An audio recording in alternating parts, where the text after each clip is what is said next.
जय श्री श्याम एवरीवन। आज हम करेंगे exercise 12.2 question number 2, factorise the following expressions. तो अब हमारे पास में क्या दे रखी हैं, एक्सप्रेशंस दे रखी हैं।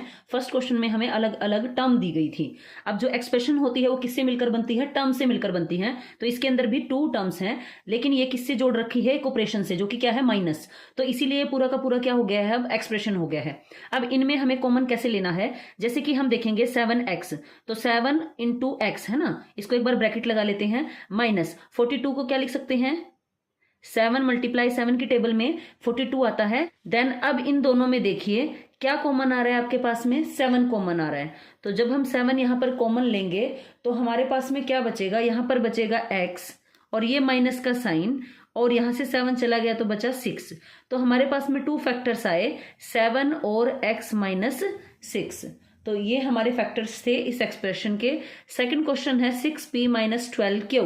इसके अंदर भी हमारे पास में एक पूरा एक्सप्रेशन गिवन है जो कि 2 टर्म से मिलकर बना है, जिसको हम बाइनोमियल भी कह सकते हैं। देन 6 को हम तोड़ सकते हैं 2 इंटू 3, देन p है ना। इसके अंदर 3 फैक्टर्स हैं माइनस में। अब 12 को क्या लिख सकते हैं, 3 मल्टीप्लाई 2 मल्टीप्लाई 2 है ना, और साथ में क्या लिख सकते हैं, क्यू। अब इन दोनों में देखिएगा क्या कॉमन आता है। वैसे हम इसको सिंपली भी लिख सकते थे, ये 6p हो गया और ये 6 इंटू 2 हो जाएगा, है ना। देन हम 6 कॉमन ले सकते थे। देन यहाँ पर क्या कॉमन आ रहा है, अब हमारे पास में 2 इधर भी है और इधर भी। एक तो हम 2 बाहर लेंगे, दूसरा हमारे पास में 3 इधर भी है और इधर भी, तो यहाँ से 3 भी बाहर लेंगे। तो यहाँ से 2 चला गया, 3 चला गया, क्या बचा है, p बचा है, माइनस 3 गया, 2 गया बाहर, हमारे पास में बचा है 2q। इसको मल्टीप्लाई कर देते हैं, 3 2 jar 6, p minus 2q। Then हमारे पास में 6 और p माइनस 2q, हमारे पास में 2 फैक्टर्स इसका बनकर आए हैं। नेक्स्ट पार्ट गिवन है 7a² प्लस 14a। तो इसके अंदर हमें क्या करना है, इसको ऐसे ऑब्जर्व करो। अब इसको हम इतना छोटा छोटा नहीं तोड़ेंगे, ये चीजें आपको समझ आ गई हैं अगर आपने फर्स्ट क्वेश्चन देख लिया है और इसे देख लिया है। तो अब हम देखेंगे 7a² को हम लिख सकते हैं 7 इंटू ए इंटू ए। देन 14 को हम ऐसा क्या करें कि 7 भी इसमें आ रहा हो, तो 7 2 जार 14 होता है, तो 7 इंटू 2, इसको ब्रैकेट लगा लेना मस्ट है, इंटू ए, ताकि हमें ये पता चला जाए ये जो प्लस का साइन है इन दोनों टर्म्स को सेपरेट कर रहा है। तो अब इसमें से कॉमन लेंगे तो एक तो आ गया हमारे पास में कॉमन 7। सेकेंड हमारे पास में रहा ए, जो कि इधर भी है और इधर भी ए है, ये है ना, ये भी ए है। देन 7a कॉमन रहा, 7 और a चला गया। देन क्या बचा यहाँ पर a, और ये प्लस का साइन हमें लगाना है। देन 7 चला गया, a चला गया, तो बचा 2। तो हमारे पास में इसके 2 फैक्टर्स बनकर आए। तो इसमें रहा 7a इंटू ए प्लस 2। इसको आप यहीं पर भी छोड़ सकते हैं, इतना, ये कोमा से सेपरेट करके दिखाने की नीड भी नहीं है, एज इट इज इसको छोड़ दीजिए। तो अब है माइनस 16z प्लस 20z³ है ना। तो 16 को हम क्या लिख सकते हैं, अगर मैं इसको लिख दूं -4 इंटू 4, तो और इंटू z, इसको ब्रैकेट लगाना मस्ट है। देन प्लस का साइन लगाएंगे। आफ्टर दैट 20 को मैं क्या लिख सकती हूँ, 4 इंटू 5, यानी 4 5 जार कितना हो गया, 20। z³ का मतलब z कितने टाइम्स है हमारे पास में, 3 टाइम्स है। अब इसमें क्या कॉमन आ रहा है, यहाँ से 4 1 टाइम, एक तो 4 बाहर ले लेते हैं, चला गया, यहाँ से भी 4, यहाँ से भी 5, इसमें नहीं है, इसमें है तो नहीं आएगा कॉमन। z 1 टाइम इसमें भी है और इसमें 3 टाइम है, तो 1 टाइम इसका भी बाहर ले लेंगे। तो अंदर क्या बचा, माइनस का 4 प्लस 5z²। तो ये हमारा रहा answer, 4z minus 4 plus 5z²। Sixth part में हमें गिवन है 5x² माइनस 15xy²। तो सबसे पहले इसे हम देखें तो यहाँ पर तो 5 है जो कि नहीं टूटेगा, लेकिन 15 टूट सकता है 5 इंटू 3 में। तो हम इसको लिखेंगे 5x² को क्या लिख सकते हैं, x इंटू x इंटू और फिर y। देन इसको ब्रैकेट लगा लेना है, माइनस का साइन। 15 को लिखेंगे 3 मल्टीप्लाई बाय 5, क्योंकि 3 5 जार क्या होता है, 15 होता है ना। Then multiply x, then y multiply y। अब जो हमारे पास में सेम है उनको हम क्या लेंगे, फैक्टर्स को बाहर लेंगे। देन ये रहा हमारे पास में 5, यहाँ पर भी 5 है तो 5 बाहर लेंगे। आफ्टर दैट x है 1 टाइम, तो 1 टाइम x लेंगे, इधर 2 टाइम है, इधर 1 टाइम है, तो कॉमन 1 टाइम आ रहा है। देन y भी 1 टाइम है, इधर 2 टाइम्स है, तो एक बार y बाहर लेंगे। तो अब देखिए यहाँ पर क्या बचा, 5 चला गया, x चला गया, y चला गया, तो हमारे पास में बचा x, किसका साइन है, माइनस का साइन। देन 5 यहाँ से चला गया तो क्या बचा 3, देन 1 टाइम x चला गया, 1 टाइम y, तो क्या बचा है हमारे पास में, y बचा है। तो ये इसको इकट्ठा करके लिख दीजिए 5xy। अब आप सोचोगे ये मल्टीप्लाई कहाँ चला गया, इसको आप ऐसे लिखिए इनटू में या मल्टीप्लाई का साइन लगाइए, दोनों चीजें सेम है। Then x minus 3y।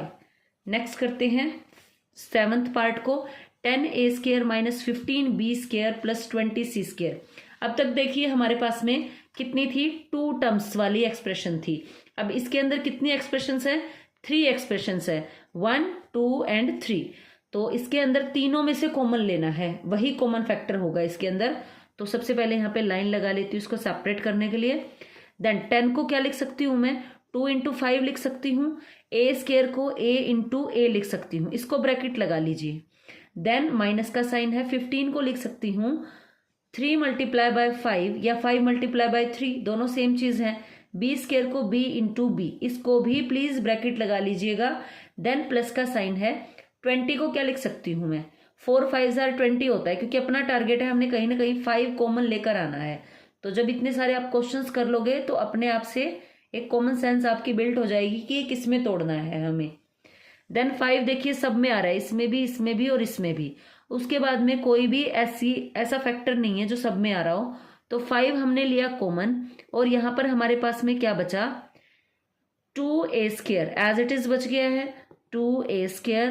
Then जो ये साइन है ये लगाना है माइनस, 5 यहां से चला गया, 3b² प्लस 4c²। तो ये रहा हमारा answer, 5 into 2a² minus 3b² plus 4c²। आगे चलते हैं। अब हमारे पास में है 8th part, -4a² plus 4ab 4ca। Simply हमें दिख रहा है तीनों की तीनों टर्म में हमारे पास में 4 कॉमन आ रहा है, तो हम 4 कॉमन लेंगे। a 2 टाइम्स यहाँ पर है, 1 यहाँ है, देन 1 टाइम, तो एक बार a हम कॉमन ले सकते हैं। देन हमारे पास में क्या बचेगा, माइनस का a बचेगा, है ना, ये माइनस का साइन लगाना है आपने, प्लस उसके बाद 4 चला गया, a चला गया, b बचा, देन माइनस में यहाँ से 4 चला गया, a चला गया, तो c बचा। तो ये रहा आपका answer 4a minus a plus b minus c, और इसको ब्रैकेट लगाना मस्ट है। नेक्स्ट हमारे पास में है x² yz प्लस में xy² प्लस xyz²। सबसे पहला काम हमने करना है, हमने देखना है कितने टर्म्स हैं, 1 2 3। ऐसा हमने वेरिएबल या कोई भी नंबर कॉमन निकालना है जो सब में हो। अब देखिए 2 टाइम्स x इसमें है, 1 टाइम इसमें, 1 इसमें, तो 1 टाइम x हम कॉमन ले सकते हैं, ले लिया है जी। y 1 टाइम यहाँ है, यहाँ 2 टाइम्स है, यहाँ 1। देन हम क्या करेंगे, y को भी कॉमन ले लेंगे। z भी देखिए सब में 1 टाइम कॉमन है, तो हमने z को भी ले लिया। अब हमारे पास में यहाँ पर क्या बचा है, हमारे पास में यहाँ बचा है x, यहाँ हमारे पास में बचा x, प्लस यहाँ पे x y z 1 टाइम चला गया तो y बच गया है ना, जो कि 2 टाइम्स था। देन यहाँ पर हमारे पास में बचा है z। तो ये रहा अपन का आंसर। आगे बढ़ते हैं, लास्ट पार्ट है इसका। इसमें यहाँ पे ये c है मेरे ख्याल से, तो भाई ये बुक में एक बच्चे ने कट कर रखा है वो, तो c ही होगा ये, क्योंकि ये a है ये b है, तो ये c ही होगा कहीं ना कहीं। तो अब यहाँ पर सबसे पहले देखना है कितनी टर्म्स हैं, 3 टर्म्स हैं। तो कॉमन क्या आ रहा है यहाँ पे, a इसमें है, इसमें नहीं है, इसमें नहीं है। अच्छा जी, x देखिए इसमें x² है, इसमें x है, इसमें, तो 1 टाइम तो x कॉमन आ सकता है। देन y भी हमारे पास में तीनों में है, तो 1 टाइम y को हम कॉमन ले सकते हैं। यहाँ पर हमारे पास में बचा ax, यहाँ पर हमारे पास में बचा by, देन यहाँ पे हमारे पास में क्या बचा, यहाँ बचा है हमारे पास में c और z बचा है। तो ये रहा हमारा आंसर। Thank you. अगर वीडियो पसंद आई है तो please like share and subscribe.